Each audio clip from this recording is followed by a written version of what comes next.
The next video focuses on the Racecourse Roundabout in Oadby. This roundabout has recently been remarked, causing a small amount of difficulty towards the end of the roundabout. This video is going to particularly focus on lane discipline.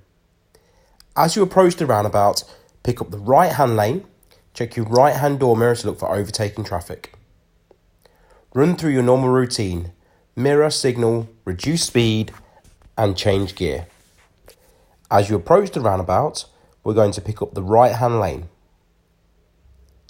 Wait till the end of the fence, look to your right, assess the traffic.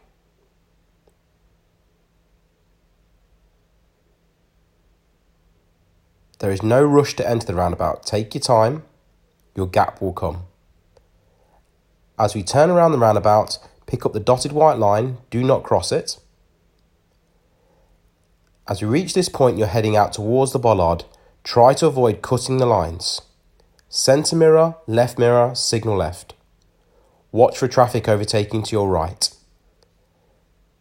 The speed limit is now 40 miles an hour.